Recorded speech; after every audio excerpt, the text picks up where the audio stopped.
Movie की शुरुआत में हम फ्रैंक मॉरिस नाम के एक होशियार चोर को देखते हैं जिसे बैंक से चोरी के जुर्म में पकड़कर जिंदगी भर की सजा देने के लिए दुनिया की सबसे सिक्योर जेल अल्काट्राज भेजा जा रहा था। अल्काट्राज को समंदर के बीच एक छोटे से आइलैंड पर बनाया गया है, इसलिए अगर कोई कैदी जेल तोड़कर बाहर भी निकल जाए तो समंदर उसका रास्ता रोक लेता है। इसी वजह से इसे दुनिया की सबसे सिक्योर जेल का दर्जा मिला हुआ था और यहाँ सबसे खतरनाक कैदियों को रखा जाता था। मगर ये शोहरत ज्यादा देर तक कायम नहीं रहने वाली थी, क्योंकि अब इस जेल में फ्रैंक मॉरिस आ चुका था। वो एक ऐसा चोर था जो पहले भी कई दफा जेल तोड़कर भाग चुका था, पर इस दफा मॉरिस थोड़ा घबरा गया था क्योंकि ये जेल बहुत ज्यादा सिक्योर थी। लेकिन फिर भी मॉरिस का इरादा यहीं रुकने का नहीं था। वो जल्द से जल्द इस जेल से निकलने की कोशिश करना चाहता था। अब जेल में एंटर होते ही उसकी पूरी तरह तलाशी ली गई और उसे एक छोटी सी सेल में डाल दिया गया, जहां उसे अपनी जिंदगी के बाकी दिन गुजारने थे। अब अगली सुबह जब सब कैदी नाश्ता कर रहे थे, तब मॉरिस की मुलाकात लिटमस नाम के एक कैदी से हुई। लिटमस के पास एक छोटा सा पालतू चूहा था जिसे वो अपना दोस्त मानता था और उसके साथ अपना खाना भी बांटता था। जब ये दोनों बात कर रहे थे, तब मॉरिस की नजर वुल्फ नाम के एक और मोटे कैदी पर पड़ी। वो उसे अजीब अजीब इशारे कर रहा था, पर मॉरिस ने उसकी हरकतों को नजरअंदाज कर दिया और चुपचाप अपना काम करता रहा। अब खाना खाने के बाद मॉरिस को वार्डन के ऑफिस में बुलाया गया, जहां वार्डन ने उसे धमकाया कि अगर उसे अपनी जान प्यारी है तो जेल से भागने का ख्याल भी दिल में न लाए। अब शाम को जब सब कैदी शावर ले रहे थे, तब वुल्फ दोबारा फिर से मॉरिस के पास आया और उसे छेड़ने लगा। इस बार मॉरिस का सब्र टूट गया और उसने उस मोटे को बहुत ज्यादा पीटा। ये देखकर जेल के बाकी कैदी भी मॉरिस से डरने लगे, क्योंकि उसने इस जेल के सबसे ताकतवर कैदी को हरा दिया था। अब मॉरिस का दिमाग काफी तेज था, इसलिए उसे जेल की लाइब्रेरी संभालने का काम दे दिया गया। इसी दौरान उसकी मुलाकात इंग्लिश नाम के एक और कैदी से हुई, जो मर्डर के जुर्म में 2 बार उम्र कैद काट रहा था। इंग्लिश को हिस्ट्री की किताबें पढ़ना पसंद था। अब धीरे धीरे दोनों के बीच अच्छी दोस्ती हो गई। कुछ दिन बाद मॉरिस की मुलाकात डॉक नाम के एक कैदी से हुई, जो एक टैलेंटेड पेंटर था। वो अपनी तन्हाई दूर करने के लिए पूरा दिन पेंटिंग करता रहता था। अब कुछ दिन बीत गए और एक दिन मॉरिस ने इंग्लिश से जेल के बारे में पूछा। इंग्लिश ने बताया कि यहाँ से भागना ऑलमोस्ट इम्पॉसिबल है, क्योंकि हर रोज 12 बार कैदियों की काउंटिंग होती है और इस जेल के चारों तरफ स्नाइपर्स हमेशा रेडी रहते हैं। अगर कोई भागने की कोशिश करे तो उसे वहीं मार दिया जाता है, और अगर कोई किसी तरह निकल भी जाए तो वो ठंडे समुद्र के पानी में डूबकर मर जाएगा। उस रात एक गार्ड ने मॉरिस को बताया कि उसे कारपेंटर का काम मिल सकता है, जिसमें उसे हर घंटे के 15 सेंट्स मिलेंगे। अब अगले दिन जब मॉरिस कंपाउंड में था, तब वुल्फ ने फिर से उस पर हमला कर दिया, जिस वजह से दोनों के बीच लड़ाई शुरू हो गई। और जब गार्ड ने बीच में आने की कोशिश की तो वुल्फ ने उसे चाकू मार दिया। इस लड़ाई के बाद दोनों को डार्क सेल में बंद कर दिया गया, जिसके बाद मॉरिस को हद से ज्यादा गुस्सा आया, क्योंकि वो तो सिर्फ अपनी जान बचाने की कोशिश कर रहा था। 2 दिन बाद जब वो बाहर आया तो लिटमस ने अपने चूहे के जरिए उसे एक छोटा सा वेलकम नोट भेजा। अब मॉरिस के बगल वाले सेल में एक नया कैदी आया था, जिसका नाम चार्ली था, जो एक बड़ी चोरी के जुर्म में बंद था।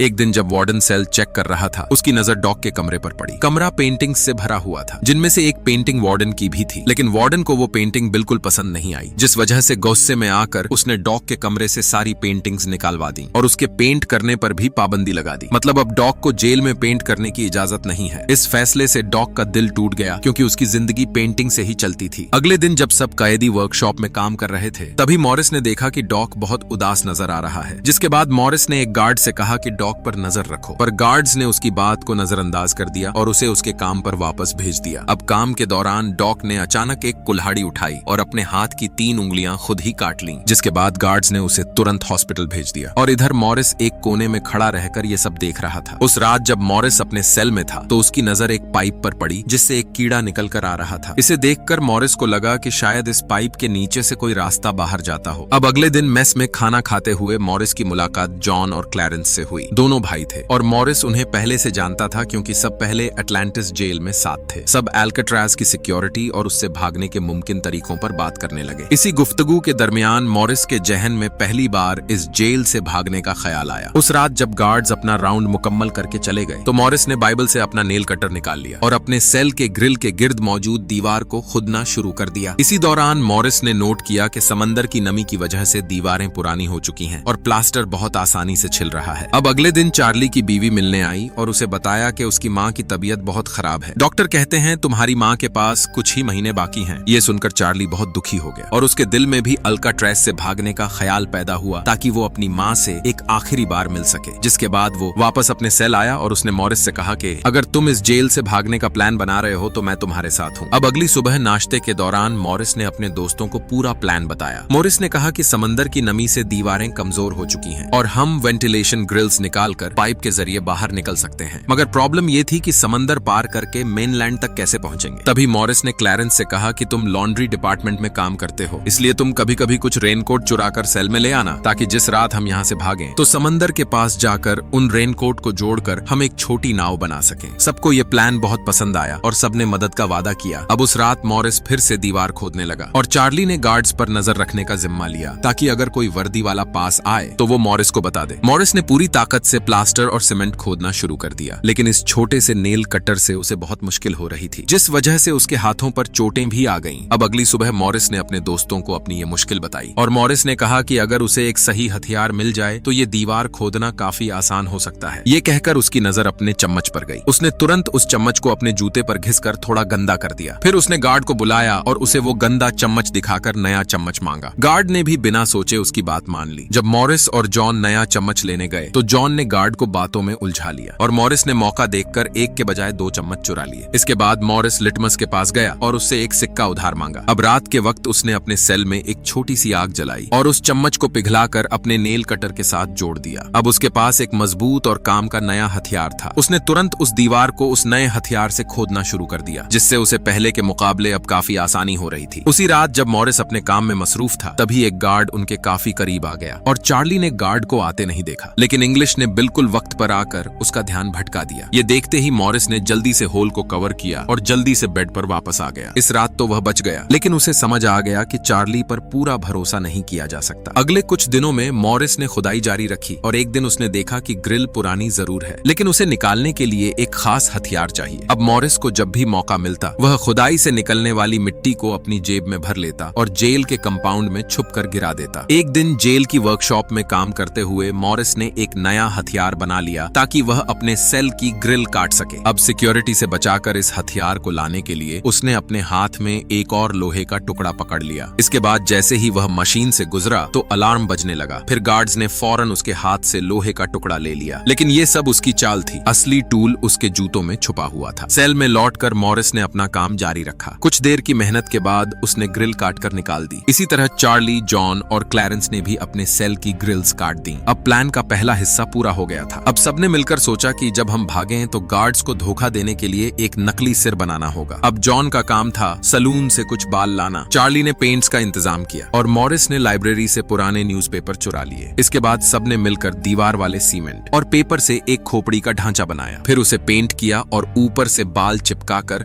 उसे एक असली इंसानी सर जैसा बना दिया। इसी बीच मॉरिस ने पेंट से एक नकली ग्रिल भी बना ली, ताकि जब वो इस जगह से भागे तो उन्हें ये खाली जगह नजर न आए।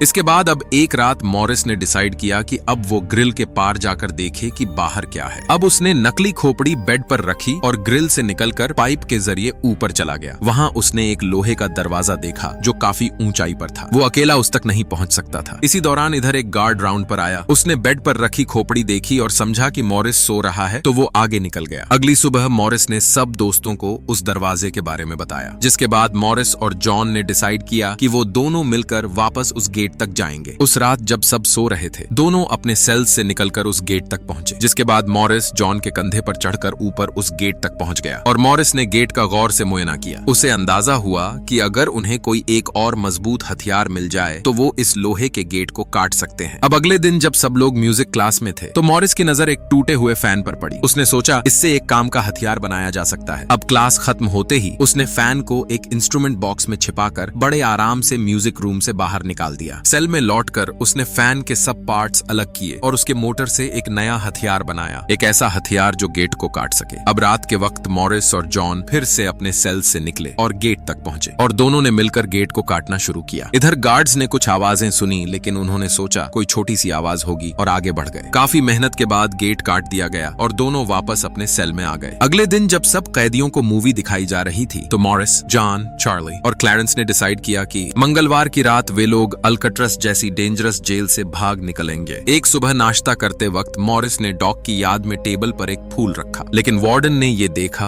और तुरंत शक कर लिया। इसके बाद वो मॉरिस के पास गया और उसे जेल के नियम याद दिलाए और फूल को मसलकर फेंक दिया। ये देखकर लिटमस का गुस्सा फट गया, जिसकी वजह से उसने वार्डन पर हमला कर दिया, लेकिन हाई ब्लड प्रेशर होने की वजह से उसे हार्ट अटैक आया और वहीं पर उसकी मौत हो गई। इसके बाद उसी शाम को वार्डन ने मॉरिस के सेल की तलाशी करवाई, लेकिन गार्ड्स को कुछ नहीं मिला और उनका ध्यान उस नकली ग्रिल पर भी नहीं गया। ये सब होने के बाद वार्डन ने गार्ड से कहा कि मॉरिस का सेल बदलो, लेकिन गार्ड ने कहा कि वो पेपर वर्क के बाद ये काम करेगा। अब आखिरकार वो दिन आ गया जब ये इस जेल से निकलने वाले थे। मॉरिस और उसके दोस्तों ने तय किया कि वो रात में गेट के पास मिलेंगे। रात होते ही सब अपने सेल से निकले और एक एक करके गेट तक पहुंचे, लेकिन आखिरी लम्हे में चार्ली डर गया था, जिसकी वजह से उसने साथ आने से मना कर दिया। इधर जॉन, मॉरिस और क्लैरेंस गेट तक पहुंच चुके थे। अब उन्होंने मिलकर एक दूसरे की मदद से वो गेट पार किया और जेल की छत पर पहुंच गए। इधर अंदर कुछ देर बाद चार्ली ने हिम्मत जुटाई और वो भी सेल से होता हुआ उस गेट तक पहुंच गया, लेकिन अब वो अकेला गेट पार नहीं कर सकता था और इस तरह उसने अपनी आजादी का मौका खो दिया। उधर मॉरिस और उसके दोनों दोस्त सर्च लाइट से बचकर जेल के बैकयार्ड में पहुंचे। वहां उन्होंने बड़ा गेट पार किया और आखिरकार दुनिया की सबसे खतरनाक जेल से निकल गए। अब तीनों समंदर के किनारे पहुंचे और रेनकोट्स को जोड़कर एक छोटी बोट तैयार की और उसके सहारे समंदर पार करने लगे। अगली सुबह जब गार्ड्स ने उनके बेड्स देखे तो ब्लैंकेट्स के नीचे से नकली स्कल निकल आई। ये देखकर उनकी टांगें कांपने लगीं। इसके बाद पूरी जेल का अलार्म बज गया और हर जगह सर्च शुरू हो गई। थोड़ी देर में पूरे देश में खबर फैल गई। एयरफोर्स और नेवी भी इन तीनों को ढूंढने लगी, लेकिन महीनों तक तलाश करने के बाद भी इन तीनों का कोई पता नहीं चला। जिसके बाद जेल की इज्जत बचाने के लिए वार्डन ने झूठ फैलाया कि तीनों पैसिफिक ओशन में डूबकर मर गए, लेकिन अंदर से वो जानता था कि तीनों जिंदा बचकर निकल गए। इस तरह तीनों चालाक कैदियों ने दुनिया की सबसे खतरनाक जेल से आजादी हासिल कर ली। अगर वीडियो अच्छी लगी हो तो वीडियो को लाइक करें और चैनल को सब्सक्राइब जरूर करें। मिलते हैं अगली वीडियो में।